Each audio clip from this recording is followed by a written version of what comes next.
श्री रामचरितमानस पावन पाठ अयोध्या कांड दोहा संख्या 90 से 93 तक।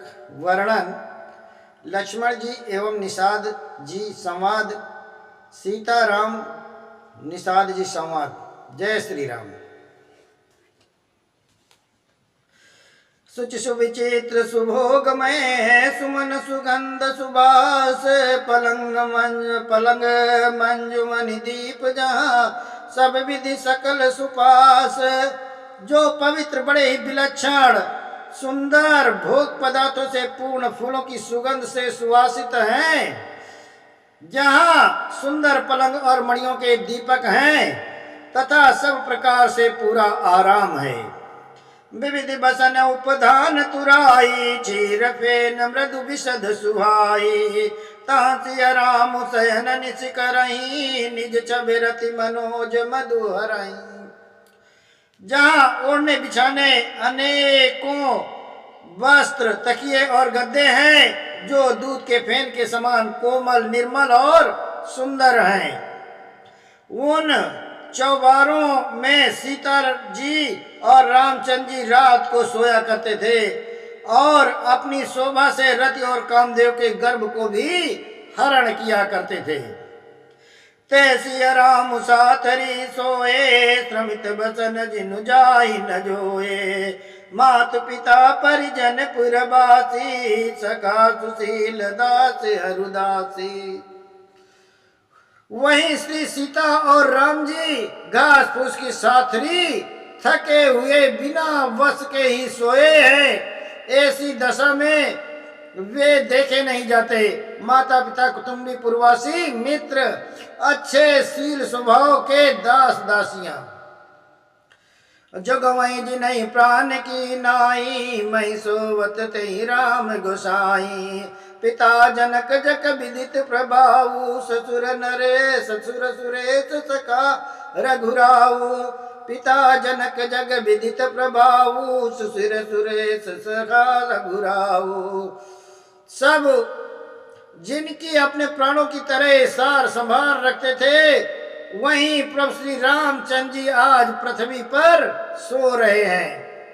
जिनके पिता जनक जी जिनका प्रभाव जगत में प्रसिद्ध है, जिनके ससुर इंद्र के मित्र रघुराज दशरथ जी है। रामचंद्र पति सोभय देहि सोवत महि विध बामन केहि। श्री रघुवीर की कानन जोगु कर्म प्रधान सत्य कह लोगु। और पति श्री रामचंद्र जी हैं, वहीं जानकी जी आज जमीन पर सो रही हैं। विधाता किसको प्रतिकूल नहीं होता। सीता जी और रामचंद्र जी क्या बन के योग्य हैं। लोग सच कहते हैं कि कर्म भाग्य के ही प्रधान है। कैकेयी नंदन मंदिमति कठिन कुटिल पनुकीन जय रघुनंदन जानकिया सुख अवसर दुख दीन। कैकेयी राज की लड़की नीच बुद्धि कैकेयी ने बड़ी कुटिलता की, जिसने रघुनंदन श्री राम को और जानकी जी को सुख के समय दुख दिया।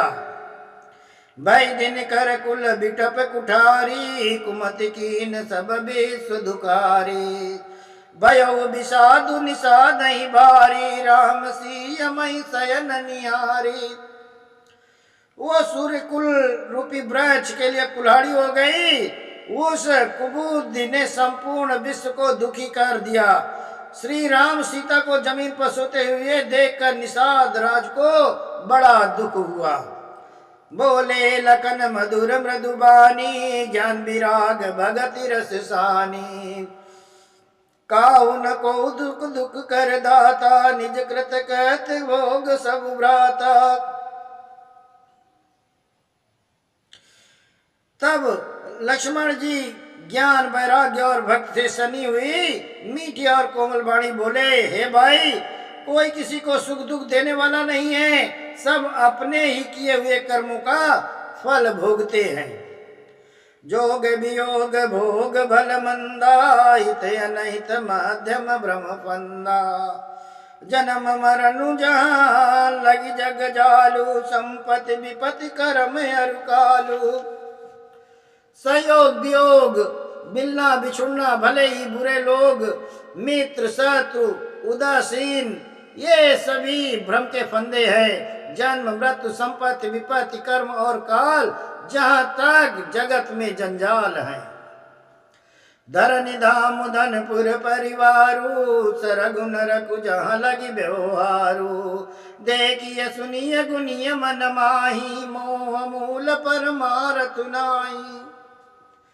धरती धन नगर परिवार स्वर्ग नरक, जहाँ तक व्यवहार है, जो देखने सुनने और मन में के अंदर विचारने में आते हैं, इन सब का मूल मोह अज्ञान ही है, परमार्थता ये नहीं है।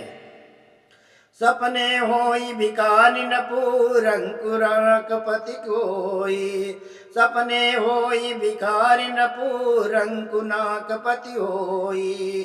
जागे लाभ नहानि कछु, तिम प्रपंच जिय जोई।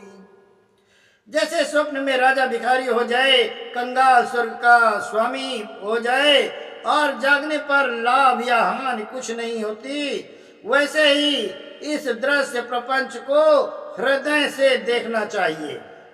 अस विचार नहीं कीजिए रोसु, कामिय बादि न देय दोसु। मोह निशा सब सोवनिहारा, देखिए सपने अनेक प्रकारा।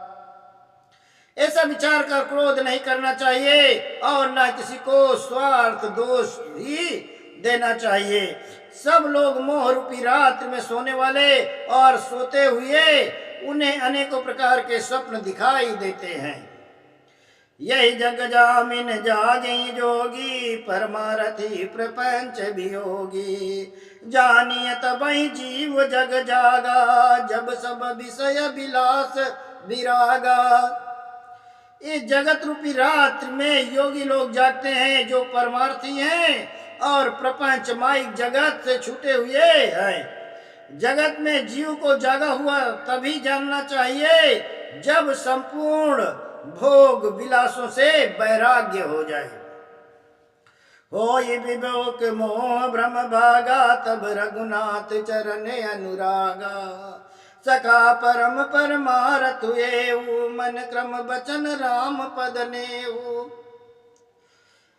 विवेक होने पर मोह रूपी भ्रम जाग जाता है, तब अज्ञान का नाश होने पर श्री रघुनाथ के चरणों में प्रेम होता है। हे सखा, मन वचन और कर्म से श्री राम के चरणों में प्रेम होना, वही यही सर्वश्रेष्ठ परमार्थ पुरुषार्थ है। राम ब्रह्म परमारथ रूपा, अभिगत अलक अनादि अनूपा। सकल विकार रहित गत भेदा, कही नित्य नेति निरूपहि भेदा। श्री राम परमार्थ स्वरूप परम वस्तु परम ब्रह्म है। वे अविगत जानने में न आने वाले, अत्यंत स्थूल दृष्टि से देखने में न आने वाले, अनादि आदि रहित, अनुपम उपमा रहित, सब विकारों से रहित और भेद शून्य हैं। वेद जिनका नित्य नेति नेति कहकर निरूपण करते हैं। भगत भूमि भूसुर सुरभि, सुरहित लागी कृपालु। करत चरित धरि मनुज तनु, सुनत मिटहि जग जाल। वही कृपा श्री रामचंद्र जी भक्ति भूमि ब्राह्मण गौ और देवताओं के हित के लिए मनुष्य शरीर धारण करके लीलाएं करते हैं, जिनके सुनने से जगत के जंजाल मिट जाते हैं। जय श्री राम।